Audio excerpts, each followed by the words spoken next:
So hey everyone, welcome to my channel. If you're new here and we haven't met before, my name is Julie. So let's get into craft number one.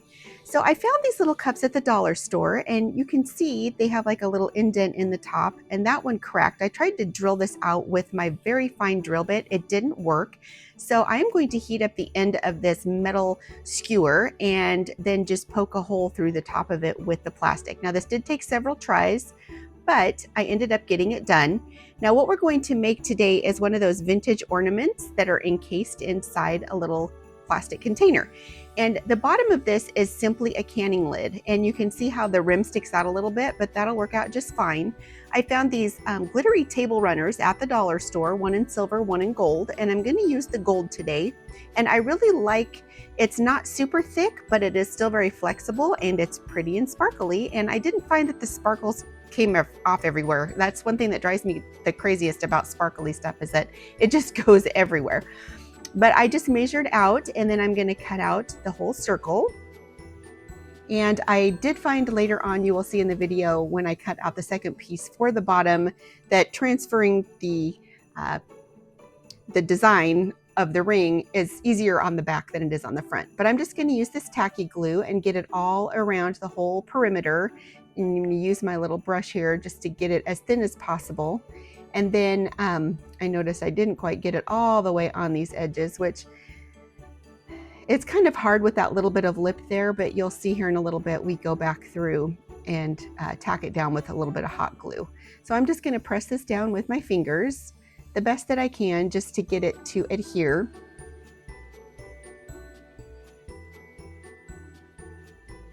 And then once I get that snug on there, I am going to set that aside. It wasn't quite where I wanted it, so I was able to move it. I found these little wooden snowmen at the dollar store, and this one I had already started painting off of camera. And I'm just kind of using this metallic, I believe it's called espresso, and I just think it is so pretty. And I painted the hat that color, and I got one of his buttons on, but now we're gonna put on his second button. And you know, I think it depends maybe on how big the snowman is. Let me know what you think, whether you see him with 2 buttons or 3 buttons, but because he's so tiny, we're just gonna do 2, and I'm just gonna dot 2 little eyes. I had no orange paint, and that is because my youngest daughter, even though she's a teenager now, she crafted like a mad woman all throughout her younger years and used up most of my paint. And so I just mixed some red and orange, or red and yellow, till I got the orange color that I wanted. And I'm just gonna try to very gently give him a nose. And it's so delicate because he's so tiny. I'm trying not to mess up, but then I ended up giving him a little bit of a bigger nose. So he's kind of like a Pinocchio snowman, but I thought maybe I'd go back with some white paint and fix it later, but I didn't. So here's where I was talking about. I'm coming back through, and that little divoted rim of the canning lid, I'm just adding a little bit of hot glue to the edges. I did get a little bit too much on there, so I had to pull some of it off of the edges, but that wasn't a problem. So here's my snowman, and this little Santa came from some vintage ornaments that I thrifted. He had broken off of something. And then this little tiny tree. I was gonna twist the bottom off like you can with the larger trees, but for some reason with this smaller tree, it was not working. So I got my big clippers, and I just snipped the bottom off, and I wanted to make sure that the height of that now would fit underneath my little plastic dome, and it did. So what I'm going to do is apply a generous amount of hot glue to the bottom of this little tree. And because it's kind of an airy, branchy bottom, it's not really solid, I'm just gonna take my fingers once I get it initially tacked down there and just push some of those branches down so that I can get as much adhesion as possible, because I don't want him falling over. And of course I get hot glue on my fingers, never fails. And then I'm going to also put a little bit of hot glue on the bottom of my snowman and get him put into place. And I just think these are so cute. I actually have some true vintage ones that were made of the era, and I'm not sure if these were like 50s, 60s. If you know, let me know. But I just think they're so cute, and I wanted to create one. So now we put the little Santa on here. And when he came in a bag of stuff that I got from the thrift store, he was just by himself. There was nothing that I could reattach him to, so I saved him for crafts.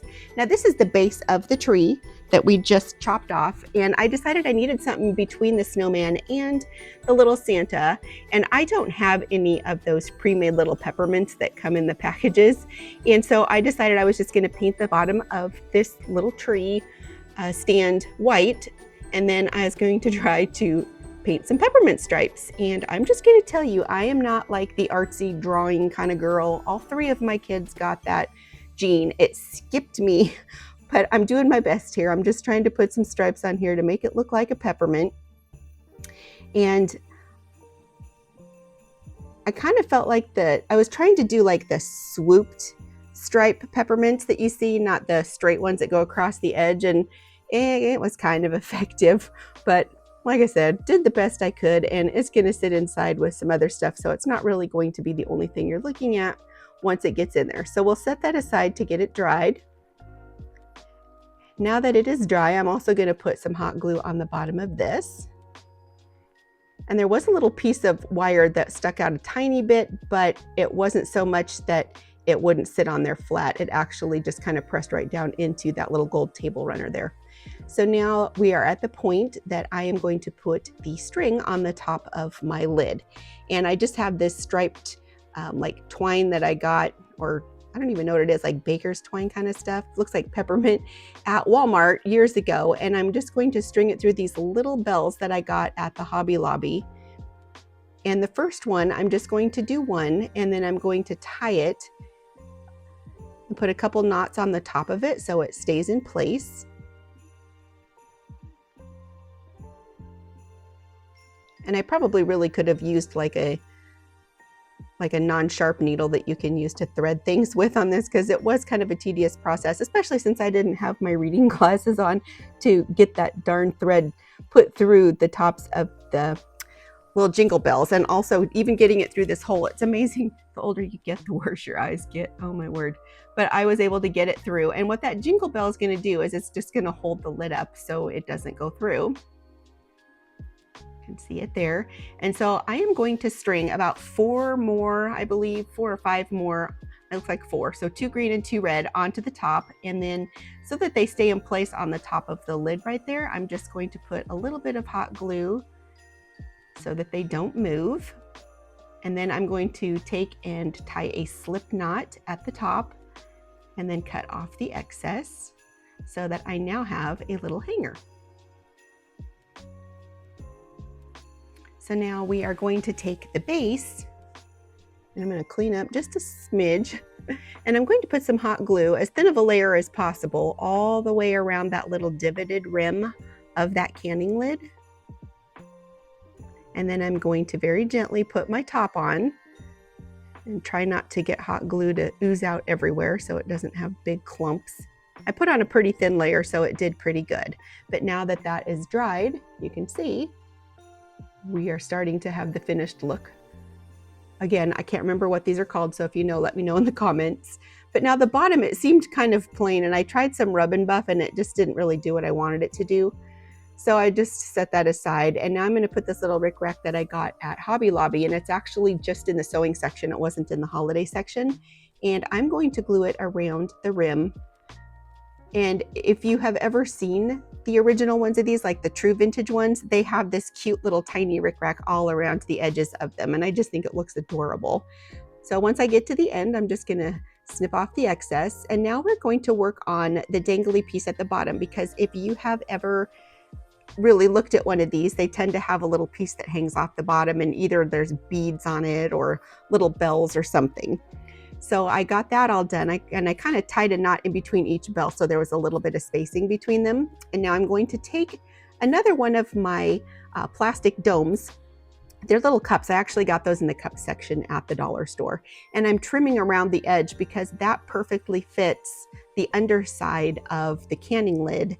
So we are going to put hot glue all over this. And then I'm going to very gently center and push it down on there and quickly turn it over and adjust it before that glue sets. And it isn't 100% perfect, but it's enough where you can't really tell that it was a canning lid. So I'm going to put a little dollop of hot glue in the center, and I kind of want to swirl this string around in a circle at the top there. So I'm just using this little tool so I don't burn the kajibis out of my fingertips and get it tamped down in there so that it can dry. And then I'm just fraying out the strings on the bottom, even though there aren't very many. And this is what it looked like when it was finished. I actually think it turned out really adorable, and I think I'm gonna make several more just because I love vintage ornaments. And coming up, I'm going to be doing a video probably just showing you all the vintage ornaments that I have in my collection, and I might put that out on Thanksgiving Day, so keep a lookout for that if you are interested.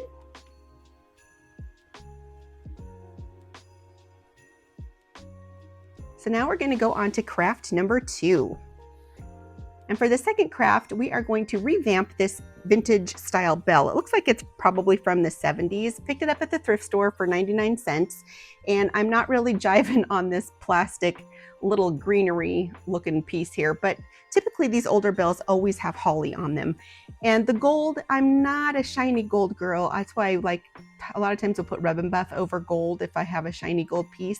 But this again is that metallic espresso that I got at not at Michael's, at Hobby Lobby. And I am just going to put a thin layer over all of this. So really the end product that you can see here when it's dry, there is a little bit of that shiny gold that comes through, but it's toned down enough by that color that I just think it looks really, really pretty. That is where the previous greenery was attached to, and we will be covering that up. These are some little gold bells that come like in a string, and I chopped those off and also gave those a coat of the same paint treatment. And this little gold cord is kind of like a stretchy cord. I got it at Dollar General in the Christmas section, and I'm just gonna loop those on so that those hang off of the main bell. And then these little berries I got from Hobby Lobby, a little too shiny. Sorry, I got a little too close there, but I had just tapped some gold rub and buff over them. So this is what I did. I just put a little bit of rub and buff on the paper towel, and then I just dabbed them on the top of the berries, so it toned them down just a little bit. Now these are some picks that I got from a thrift store, and I tend to just pick up some really nice looking bags of greenery that they throw together and sell this time of the year. And I'm going to glue that onto the top, and then this right here, I will show you the bunch here in a second, but it kind of looks like a fake eucalyptus that they sell at the dollar store. And the first time I looked at it, I wasn't really sure, but now that I've picked up a bunch and have worked with it a few times, I really kind of like it because it adds some interest when you are tucking it into some arrangements. And then this is the kind of a bronzy tone eucalyptus that I found in the fall section at Hobby Lobby. And I really like it. So I might make another trip to Hobby Lobby and see if they have any left just to add it to my collection for next year. But all I'm going to do here is I'm just going to work my way in and around this, the top of this. Oh, before I tell you, this little leaf drove me nuts. For some reason, it didn't want to stay where I wanted it to stay. So I kept trying to put some pieces in front of it to make it behave. But it had a mind of its own, y'all. I think it had been bent for so long for the number of years it had been around. It was just doing its own thing.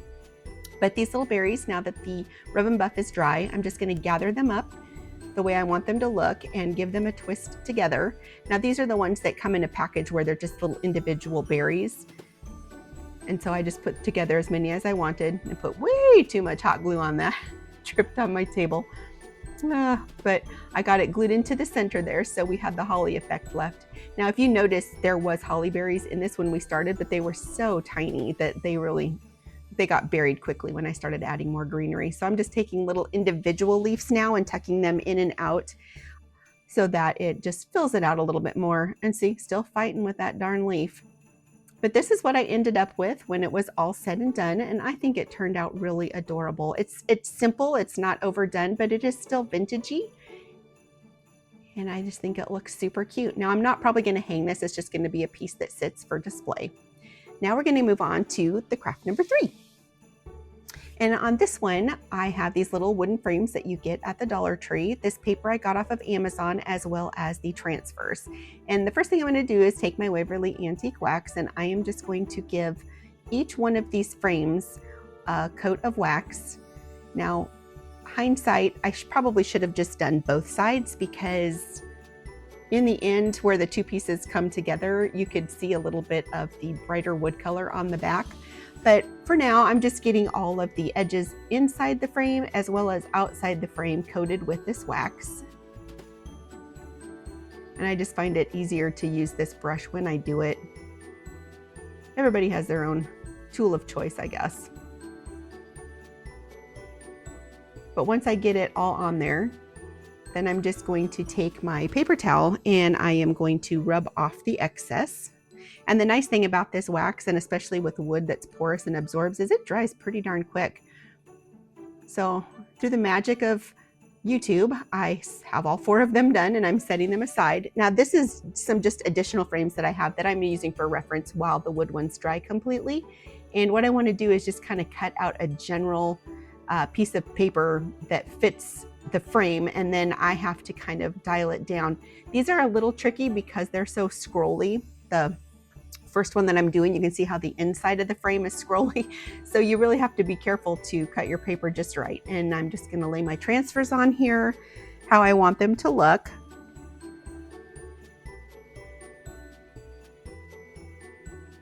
And then I'm going to peel off the backing and put it down on my paper. So funny, like if you craft, and also if you do videos, crafting videos, you know that when you're crafting, you kind of like get in this mindset and you're every once in a while you're like, oh, am I in frame? Am I? Because you'll see sometimes I get a little bit off frame and I try to pull the picture in a little bit better so you can see what I'm doing. So, but yeah, I just got my little tool to rub it so that I could get the transfers on there. And the nice thing about these transfers is most of the time they stick really well. Once in a while there might be a tiny little piece that I have to tap back down with my finger, but they adhere very well even to wood slices, I've noticed. So I'm just going to work on getting the transfers put on both of these. See right there, that one didn't come off all the way, so just tap it back down and rub it. And now I'm going to put some of my tacky glue. I'm just going to use my finger and kind of put a layer all over the center of the paper. And then I'm going to put the 2 together so that I have a front and a back side. And I did put these papers together and cut them so they were the same shape. Now this little rickrack, again, I got at Hobby Lobby. It's gold. It was in the sewing section. It wasn't in the holiday section. And I'm going to put a little dab of glue on the frame. And let me know if you notice what I'm doing here, because I'll reveal it here in a second. But I'm putting my handle on, and when you put the handle on like this, it actually helps the ornament to hang straight where you put it, to where if you do like both of the tabs in the center, that's when you kind of get that twisting motion when you put them wherever you're going to hang them. So I'm just going to glue this down. I did the top first because, again, with this scrolly frame, I was trying not to get too much hot glue on there. And here's where I noticed it. I glued everything to the finished side of the wood, and I'm like, oh crap, it's already stuck on there. So what I'm going to do is just put the 2 pieces together. I know I'm like, I'm going to put the 2 pieces together, and then I'm just going to redo the side that isn't finished here in a little bit. So I'm just going to get some glue put all over the back side of this one, and then I'll get these 2 pieces glued together.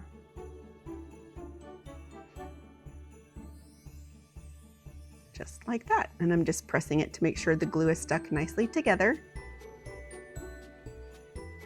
So now this part, now I'm going to take this and I'm going to get my Waverly wax again with a paper towel, and I'm just going to very gently rub it on here so I don't get any on my picture.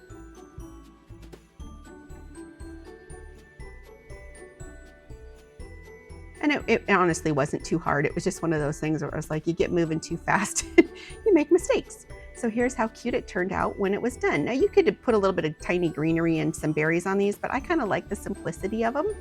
So let me know what you think of these. This is the one side. And this is what they look like on the other side.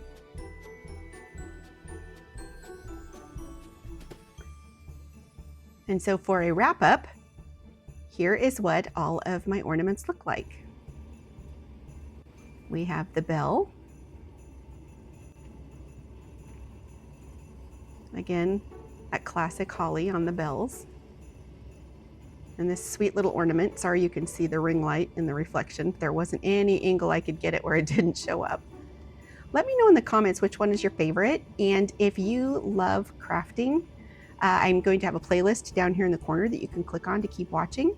And make sure you're subscribed, because again, I think on Thanksgiving Day, I'm going to release a video just showing the unboxing of all of my vintage ornaments as I get them put in my kitchen.